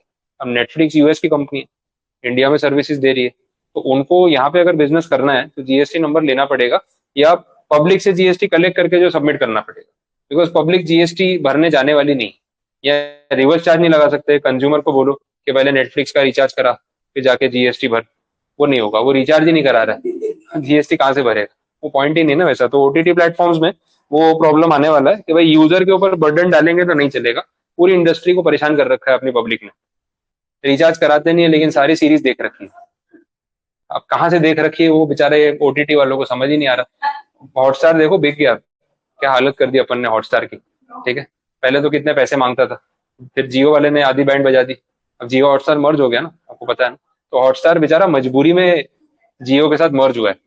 उसको ना पहले ऐसा पूरा घेर लिया जियो वाले ने, पहले तो पब्लिक ने घेर लिया कि हम पैसे नहीं देते, फिर उसके बाद जियो वाले ने घेर लिया कि हम फ्री में दिखा रहे हैं। तो हॉटस्टार का आईपीएल का राइट्स जियो के पास गया, अब जियो वाला फ्री में आईपीएल दिखा रहा है। हॉटस्टार का मेन रेवेन्यू सोर्स ही आईपीएल की वजह से था। ये लोग पूरे साल का सब्सक्रिप्शन उस चक्कर में लेते थे कि मैचेस इस पे देख लेंगे। अब जब आईपीएल ही हटा दिया तो आधा तो बिजनेस वहीं चला गया। अब जियो ने फ्री कर दिया तो हॉटस्टार वाले ने सोचा अब मैं बिजनेस चलाऊं कैसे, तो रेट कम कर दिया। पहले था 1499 पर एनम, फिर किया 999 पर एनम, फिर किया 899, फिर आया 799। तो बोला छोड़ो तुम लोग कुछ नहीं दोगे, 49 रुपीज पर मंथ, 50 रुपए तो दे दो यार। उसमें फिर जियो वाला आ गया, जियो प्राइम, 29 रुपीज पर मंथ। तो हॉटस्टार का बिजनेस जो है धीरे धीरे रेवेन्यू खत्म किया।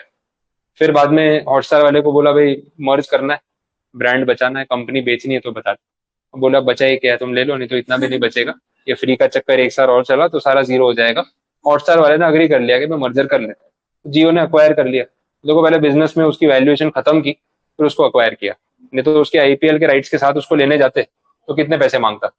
और यहाँ पे ऐसा हो गया मजबूरी में बेचना पड़ा, जब कुछ नहीं बचा है तब उसको बोला भाई बेचनी है कंपनी तो बता, इतने पैसे दूंगा। बोले जो ठीक लगे दे देना, ले जाओ। जियो आपका आगे लगा तो मेरा पीछे हॉटस्टार लिख देना, ठीक लगे तो लिखना, नहीं तो चले, कोई फर्क नहीं पड़ता, ठीक है। वैसे हालत ही ऐसी कर दी, ठीक ऐसे ही है। अब देखो सारे बिजनेसेस में यही होगा। अभी कैंपा कोला निकाला है, अभी थम्स अप कोका कोला के पीछे पड़ा है जियो वाला, ठीक है। अब आईपीएल भी अपना, जियो हॉटस्टार भी अपना, कोल्ड ड्रिंक भी अपनी, ठीक है। हाँ, किसी को नहीं कमाने देंगे, सब अपन ही कमाएंगे वैसा है। तो ये धीरे धीरे एग्रीगेशन हो रहा है सारे बिजनेसेस का। अब रेट्स देखो कैंपा कोला और थम्स अप के, कोका कोला वाला बेचारा कहाँ जाके अपना बिजनेस चलाएगा। 250 ml की कोका कोला की प्लास्टिक की बोतल 20 रुपए की, ये 500 ml दे रहा है 19 रुपए में, डबल क्वांटिटी हाफ रेट, कहाँ जाएंगे सोचो। और 250 ml वाली बोतल जो आती है वो तो 10 रुपए में दे रहा है, एग्जैक्ट 50% रेट से। तो बिजनेस चलाना इतना टफ कर दिया ना उनके लिए कि कोका कोला थम्स अप वाले सोच रहे हैं। इतने साल से ना पेप्सी वर्सेस कोका कोला चलता था, बट ये डुओपोली थी। और ये क्या है ना, यूएस की कंपनीज है, दे आर स्मार्ट। उनको पता है कि अपने को मिल के पब्लिक को लूटना है, ये एक दूसरे को नहीं कभी भी ऐसा नुकसान पहुंचाते। तो आप देख लेना इतने साल से पेप्सी और कोका कोला के रेट सेम है, एमआरपी हर बोतल पे सेम है, क्वांटिटी भी सेम है। वो लोग डुओपोली पे चलते हैं। जियो वाला अलग से आया, रिलायंस वाला, बोले अपने को ये सब कुछ समझ में नहीं आता, अपने मोनोपोली में बिलीव करते हैं।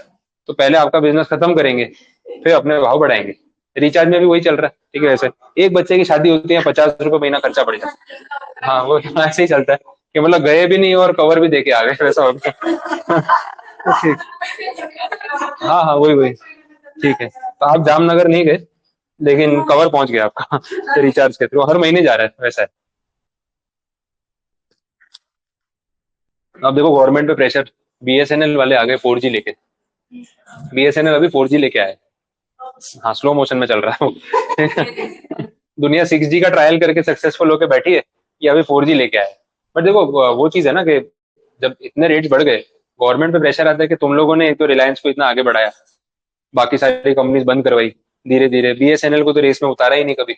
अब देखो कैसे रेट बढ़ा रहा है, तो फिर बीएसएनएल लेके आ गई 4G। अब जैसे ही 4G स्टार्ट किया, सस्ता है, तो बहुत सारे लोगों ने जियो से स्विच कर लिया बीएसएनएल पे। और पहली बार बीएसएनएल प्रॉफिट में आया है 18 ईयर्स में। लास्ट 18 ईयर्स से बीएसएनएल लॉस में था। ऐसा चलेगा तो लॉस में ही होगा, कोई कुछ कर ही नहीं रहा है, काम ही नहीं हो रहा है, लॉस में जाएगा।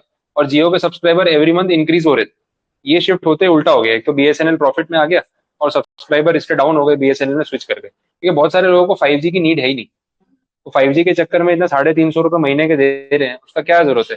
इससे बेटर है 200 रुपये महीना लो, 4G दे दो, बहुत है। तो सेमी अर्बन और रूरल लेवल पे 4G बहुत बड़ी बात है।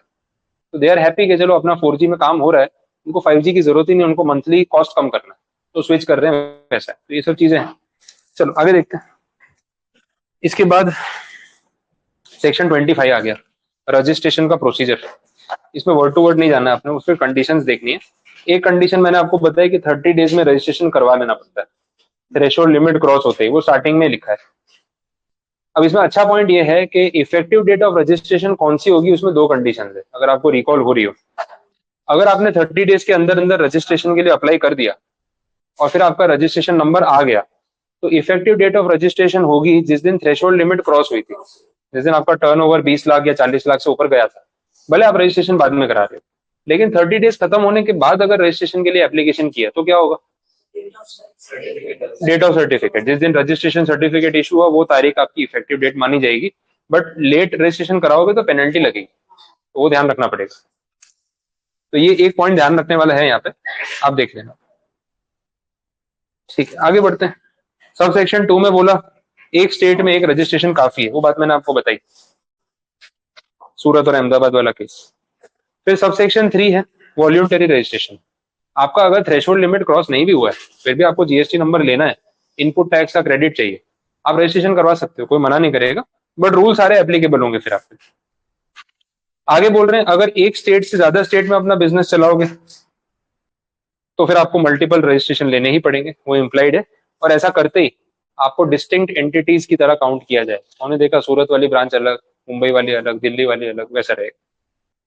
पैन नंबर नेसेसरी है फॉर गेटिंग जीएसटी नंबर, तो जीएसटी नंबर के बीच में पैन नंबर ही लिखा होता है, अगर पैन कार्ड ही नहीं तो जीएसटी नंबर नहीं बनेगा वैसा। मेन मेन प्रोविजन ही बता रहा हूँ। जो नॉन रेसिडेंट एंटिटीज हैं उनके लिए यूनिक आइडेंटिफिकेशन नंबर होता है, उसके बेसिस पे भी काम हो सकता है। मेन बात वही है, आगे बढ़ सकते हैं। ये थियरी में फिर एक एक पॉइंट पे नहीं जाएंगे। सेक्शन 26 है डीम्ड रजिस्ट्रेशन। ये पॉइंट अच्छा कर दिया, इंटर डिपार्टमेंटल फाइट खत्म कर दिया। सीजीएसटी वर्सेस एसजीएसटी नहीं है यहाँ पे। अगर आपने सीजीएसटी ऑफिसर से बात की, उसने रजिस्ट्रेशन कर दिया है, प्रोसेस हो गया है, तो एसजीएसटी में भी you are registered and vice versa. दोनों ऑफिसर से पूछने जाने की जरूरत नहीं है। 27 मैंने बता दिया, वो कैजुअल टैक्सेबल पर्सन 90 डेज वाला, एडवांस पेमेंट करना पड़ता है। फिर रजिस्ट्रेशन नंबर अगर आपने लिया है तो उसमें जो डिटेल्स दी है उसमें अमेंडमेंट भी तो हो सकते हैं, mobile number, email ID, office address change करवा सकते हैं। प्रूफ दे दो, वेरीफाई हो जाएगा तो अपडेट कर देंगे, सीधी बात है।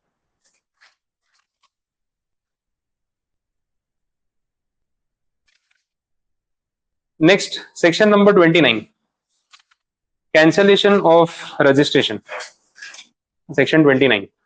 अब यहाँ पे बोला है कि रजिस्ट्रेशन कैंसिल क्यों होगा, दो रीजन है, या तो आप खुद कैंसिल करा दो या फिर डिपार्टमेंट एक्शन लेगा। डिपार्टमेंट एक्शन तभी लेगा जब आपने रूल्स वायलेट किए हो। आप खुद कैंसिल क्यों कराओगे, क्योंकि आपको जरूरत नहीं है, बिजनेस बंद कर दिया, गुड्स एग्जेम्प्टेड कैटेगरी में चले गए, थ्रेशोल्ड लिमिट से नीचे बिजनेस कर रहे हो, टर्नओवर क्रॉस होता नहीं है, ऐसा कोई भी रीजन हो तो आप जीएसटी नंबर सरेंडर कर दो। अननेसेसरी रिटर्न भरते रहोगे, सीए की फीस लगेगी, अकाउंटेंट की सैलरी देनी पड़ेगी, क्या मतलब है। तो कंप्लायंस कॉस्ट आप बचा सकते हो वैसा। तो ये सेक्शन 29 का मेन स्टोरी है। सर्टिफिकेट आपका कैंसिल करने से पहले अगर डिपार्टमेंट एक्शन ले रहा है तो आपको अपॉर्चुनिटी ऑफ बीइंग हर्ड मिलेगी। आपका लाइसेंस या रजिस्ट्रेशन सस्पेंड होगा, इंक्वायरी होगी, प्रूव होगा, उसके बाद कैंसिल होगा, डायरेक्टली कैंसिल नहीं करेगा। ये सब स्टोरी मेन है यहाँ पे। कैंसिलेशन होने से आपकी लायबिलिटीज पे फर्क नहीं पड़ेगा। जीएसटी नंबर कैंसिल हो गया तो भी आखिरी महीने का जो हिसाब बाकी है वो तो आपको पे करना ही पड़ेगा, तो लायबिलिटी रहती। और लास्ट आ गया section number 30, revocation of cancellation of registration. Revocation of cancellation of registration, तो जो जीएसटी नंबर कैंसिल हो गया था ना, अपील करके आपने वापस उसको एक्टिव करवाया, that is revocation of cancellation. Actually तो रिवोक करने का मतलब भी कैंसिल करना ही होता है, पर 2 बार कैंसिलेशन लिखते तो थोड़ा ऑकवर्ड हो जाता है। कैंसिलेशन ऑफ कैंसिलेशन, ठीक है, तो इससे बेटर है रिवोकेशन ऑफ कैंसिलेशन, वैसे लिख दिया। ओके, तो ये टॉपिक रजिस्ट्रेशन वाले में ये मेजर पॉइंट्स थे। तो थियरी है तो थोड़ा क्विकली अपन ने इसको कंप्लीट कर लिया। आगे के पॉइंट्स भी देख लेते हैं जो इसी टाइप के हैं। नेक्स्ट जो चैप्टर है आपका टैक्स इनवॉइस, आधा चैप्टर तो आपका कवर हो गया ऑलरेडी, उसमें 2-3 ही पॉइंट्स नए बताने, that is related to invoicing. अब टैक्स इनवॉइस और बिल ऑफ सप्लाई में होता है डिफरेंस। टैक्स इनवॉइस मतलब जिसमें जीएसटी चार्ज किया गया है, जिसके बेसिस पे सामने वाला क्रेडिट ले सकता है, और अदरवाइज बिल ऑफ सप्लाई, अगर मैं आपसे आपको कोई सर्विसेज या गुड्स प्रोवाइड कर रहा हूँ जिसमें आपसे जीएसटी कलेक्ट करता नहीं हूँ, legally I am not bound to, पर कुछ तो बिल तो देना पड़ेगा। बोले सर बिल तो दे दो, ट्रांजेक्शन हुआ उसका प्रूफ क्या है, तो मैं उसको बोलूंगा bill of supply and not tax invoice. But अगर मैं जीएसटी चार्ज कर रहा हूँ तो उसको बोलूंगा टैक्स इनवॉइस। तो देयर इज अ डिफरेंस, ये एक बात यहाँ पे बोलिए। फिर बोला इसमें ना वो एचएसएन कोड होता है, हर प्रोडक्ट और हर सर्विस का एक यूनिक कोड होता है, उसको बोलते हैं harmonised system of nomenclature, HSN code. Clear? अब वो एचएसएन कोड जो है ना बिल में मेंशन करना पड़ता है।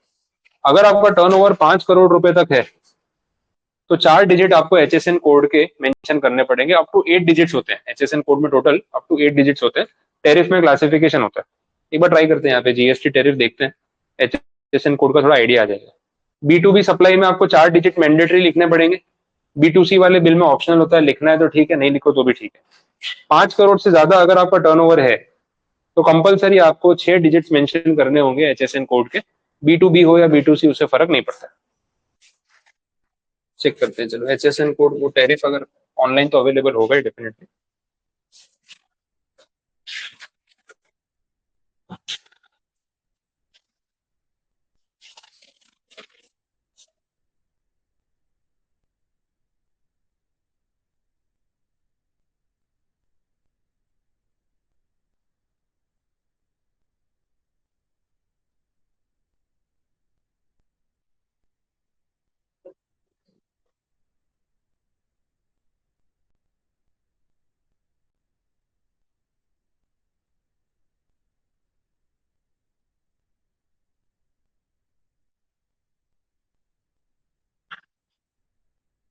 देखो ये है आपके जीएसटी के रेट्स। जो मैं आपको एचएसएन कोड वाली बात बोल रहा हूँ वो इस तरीके से प्रेजेंट किया है। देखो, चैप्टर, हेडिंग, सब हेडिंग, टेरिफ आइटम, ये 4 चीजें होती है, और सबके लिए 2-2 नंबर्स, 2 डिजिट्स एसोसिएटेड होते हैं। टोटल 8 डिजिट बनते हैं। तो जीएसटी का जो टेरिफ है उसमें कुछ चैप्टर्स में पूरे टेरिफ को डिवाइड किया। चैप्टर के अंदर होती है हेडिंग, हेडिंग के अंदर होगी सब हेडिंग, और सब हेडिंग में होगी टैरिफ आइटम नंबर। तो सबको अगर 0 to 99 के स्केल पे आप लेके जाओगे तो दो जो डिजिट्स है वो चैप्टर के, 2 हेडिंग के, 2 सब हेडिंग के, और 2 टैरिफ आइटम के। तो 8 डिजिट्स का एचएसएन कोड जो है वो बनता है। अब देख लो यहाँ पे कैटेगराइज ऐसे ही किया हुआ है, all goods pre package and labelled. तो उसमें बोला भाई 2.5 2.5 करके, या टोटल 5% का जीएसटी का जो रेट है वो एप्लीकेबल होगा। और ये इसका चैप्टर नंबर और हेडिंग नंबर है, लिंक नहीं है इसके ऊपर, डायरेक्ट दे रखा है। और देख लो ये सारे प्रोडक्ट्स, कितना माइनर डिटेलिंग किया हुआ है। पढ़ोगे तो आपको लगेगा पूरा दिन मतलब खाने का मेन्यू लेके बैठे रहते हैं। दही, लस्सी, बटर मिल्क। हाँ, ये तो पार्लियामेंट में बड़ा मजाक बना था। निर्मला देवी ने बोला मैं तो लस्सी पीती नहीं हूँ, मैं तो जीएसटी लगा दोगे ऐसा, बोले ऐसे ही समझ लो। तो ये जो इसका एचएसएन कोड है 0403, चैप्टर नंबर 4 और हेडिंग नंबर 03, उसमें ये आइटम लिस्टेड है, और इसके ऊपर ये जीएसटी का रेट है। So this is GST tariff. देख लो खत्म ही नहीं होता है।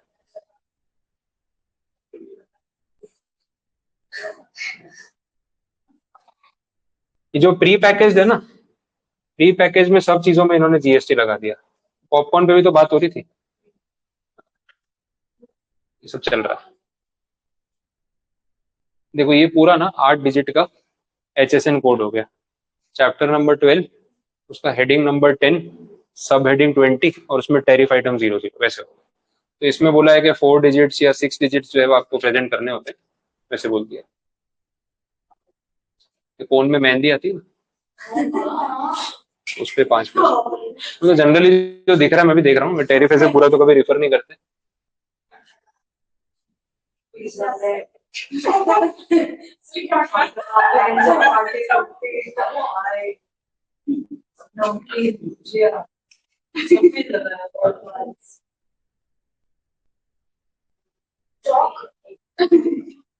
चौक भी था क्या? तो मत खाया करो आदत होती है ना कुछ लोगों को खाने की, छोटे बड़े होने के बाद भी नहीं जाती है, तो चौक देख के क्रेविंग हो रही होती है, खा लेते हैं ऐसा। बचपन में सब आदतें नहीं रखनी थी ना, बाद में परेशान। कैसा लगे ऑफिस में बैठ के अब चौक खा रहे हो बाद में आपकी कंपनी मीटिंग चल रही है, मान लो ग्रीन बोर्ड और चौक रखा है, मीटिंग के बाद चौक लेके निकल गया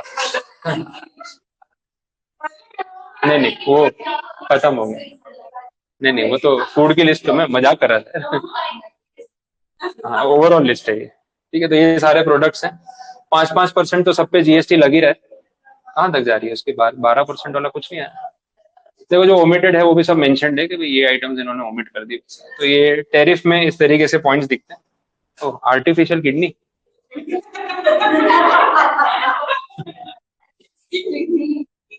इस पे 5% 5% बचाने के चक्कर में बंदा दूसरा जन्म ही ले ले कुछ भी हो सकता है। ये सब लेके बैठते होंगे लोग, तो सोचते नहीं होंगे, बोले किडनी तो लगवा लेने दो किसी को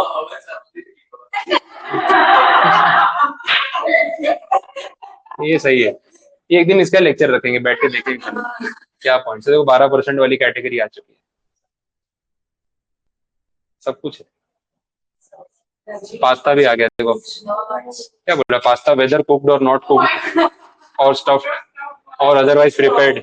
अच्छा पास्ता के देखो सारे टाइप भी लिखे हैं, आपको कितने पता है देखिए। मेरे तो समझ ही नहीं आते कौन से वाले कौन से हैं, फिर वो समझा सर वो ऐसे गोल वाले आते हैं ना, वो हाँ तो वही ले कौन याद रखेगा इतना।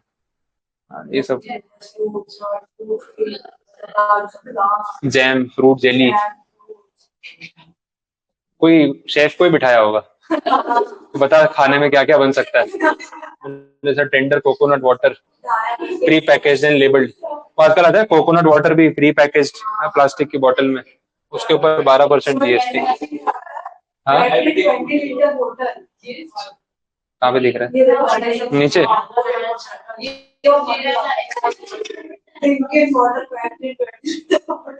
हाँ वो बड़ा पैक आता है ओरिजिनल बिस्लेरी।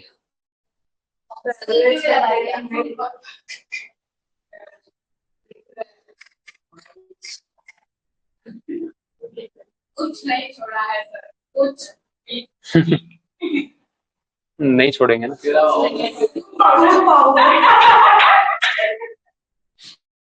इतनी कैटेगरी तो मतलब पब्लिक को नहीं पता। अगरबत्ती मतलब भगवान को याद करोगे तो भी जीएसटी लग जाएगा। एक ही देवी की पूजा करो तो ही जीएसटी से राहत मिल सकती है। ठीक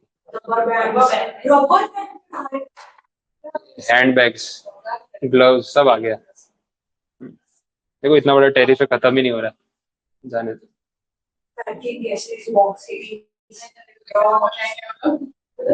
सिलेबस खत्म करते हैं, इसको छोड़ो ठीक है। तो HSN कोड क्या है पता चला?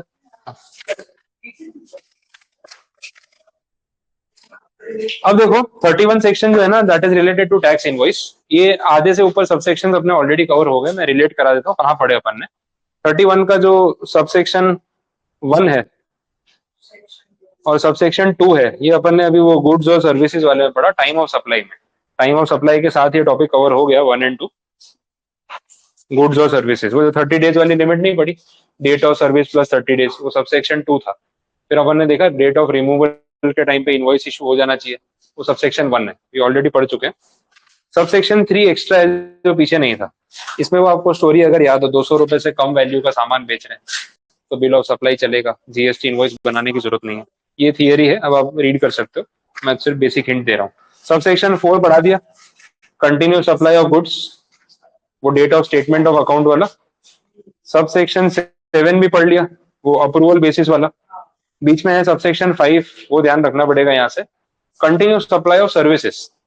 अभी ऊपर था कंटिन्यू सप्लाई ऑफ गुड्स, फर्क क्या है? कंटिन्यू सप्लाई ऑफ सर्विसेज जो है उसमें बात हो रही है कि भाई अगर डेफिनेशन वाइज ऐसा बोला जाता है, कोई भी सर्विसेज अगर आप 3 महीने से अवेल कर रहे हो, जिसका आप पेमेंट करते जा रहे हो, जैसे आपने वाईफाई का कनेक्शन ले लिया और आप उसका मंथली पेमेंट करते हो, 3 महीने पूरे हो गए, या आपने 3 मंथ्स का एक साथ पेमेंट करके क्वार्टरली पैक ले लिया, तो भी वो कंटिन्यू सप्लाई सर्विस बन गया, क्योंकि 3 मंथ्स पूरे हो गए। आपने 6 महीने का पैक लिया, एनुअल पैक लिया, 1 महीने का पैक लिया, लेकिन वो सर्विसेज आपने 3 महीने तक कंटिन्यूस यूज की, तो इस कैटेगरी में आ जाएगी। वैसे अब इसका इनवॉइस कब तक इशू करना पड़ेगा, उसमें 3 पॉसिबिलिटीज दे रखी है। पहले बोला कि अगर कोई कॉन्ट्रैक्ट में ये चीज फाइनल की गई है कि इनवॉइस मतलब ड्यू डेट ऑफ पेमेंट क्या होगी, लास्ट डेट ऑफ पेमेंट क्या होगी, तो that is the date for issue of invoice. Contract sign हुआ था, उसमें लिखा था कि इस दिन पे मेरे पेमेंट कर देना, तो फिर उसी दिन पे मुझे आपको इनवॉइस बना के देना पड़ेगा, या उससे पहले दे सकता हूँ। अगर कॉन्ट्रैक्ट में ऐसी कोई स्पेसिफिक डेट नहीं लिखी थी, तो उस सिचुएशन में फिर या तो कॉन्ट्रैक्ट जब पूरा हो रहा हो, या फिर जब आप पेमेंट कर रहे हो तब मैं इनवॉइस बना के दे दूंगा इमीडिएट, वही ऑप्शन है। और तीसरा, अगर कॉन्ट्रैक्ट के बीच में ही जो है सर्विसेज टर्मिनेट कर दी, मैंने बोला बस आगे की सर्विसेज प्रोवाइड नहीं करूंगा, जो भी रीजन है, तो वहीं पे मुझे आपको इनवॉइस बना के देना पड़ेगा, वहां तक का। तो कॉमन सेंस पे चल रहा है। और कंटिन्यू सप्लाई, वो 3 महीने वाली बात वहां पे लिखी, ठीक है। तो ये इनवॉइस वाले में मेजर पॉइंट्स यही थे। आजकल आ गया ई इनवॉइसिंग, इलेक्ट्रॉनिक इनवॉइसिंग। धीरे धीरे गवर्नमेंट भी इसको कन्वीनियंट बना रही है। जीएसटी के पोर्टल पे इनवॉइसिंग का सॉफ्टवेयर मर्ज कर दिया उन्होंने, आप वहीं से जाके डायरेक्टली इनवॉइस जनरेट कर सकते हो। तो जीएसटी पोर्टल पे आपका डेटा अपने आप स्टोर होता जाता है, मंथ एंडिंग पे वापस से एंट्रीज नहीं करनी पड़ती। लोग क्या करते हैं, सॉफ्टवेयर अलग होता है इनवॉइस का, उससे इनवॉइस जनरेट करते हैं, मंथ एंड पे सारे इनवॉइसेस की डिटेल जीएसटी पोर्टल पे अपडेट करते हैं, डबल काम हो जाता है। अब जीएसटी पोर्टल से अगर इनवॉइस जनरेट करूंगा तो उसमें डेटा स्टोर हो ही रहा है ना, तो मेरे एंट्री का काम कम हो जाता है। तो ये चीजें इसमें चल रही है,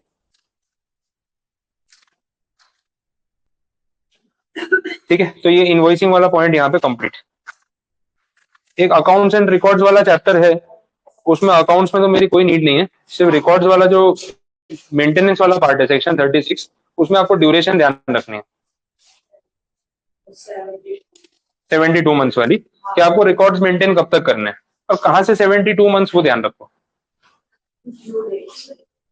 वो याद है कंडीशन? हाँ, ड्यू डेट है वहां से। तो देखो, कोई भी एक पर्टिकुलर फाइनेंशियल ईयर अज्यूम कर लो, आपका financial year 24-25, financial year and कब होता है? 31 मार्च। अच्छा, उसकी एनुअल रिटर्न भरनी पड़ती है, उसकी लास्ट डेट है 31 दिसंबर। 31 दिसंबर से 72 मंथ्स, ठीक है। फाइनेंशियल ईयर एंड होने से नहीं, फाइनेंशियल ईयर का एनुअल रिटर्न भरने की जो ड्यू डेट है वहां से 72 मंथ्स, तो 31 दिसंबर से 72 मंथ्स, वो ध्यान रखना है। तो ये थोड़ा नोट करने वाली चीज है। दूसरा, अगर इसमें कोई मैटर चल रहा हो आपका कोर्ट में, तो 72 मंथ्स के बाद भी रिकॉर्ड मेंटेन करना पड़ सकता है, और वो मैटर खत्म होने के बाद भी 1 साल तक मेंटेन करना पड़ेगा, ठीक है। तो वो प्रोविजो है, तो ओवरराइड करेगा। चलो, ये भी हो गया। बस बाकी चीजें फिर कल रखें, टाइम भी हो गया आपको और काफी सारे टॉपिक्स कवर भी होगा।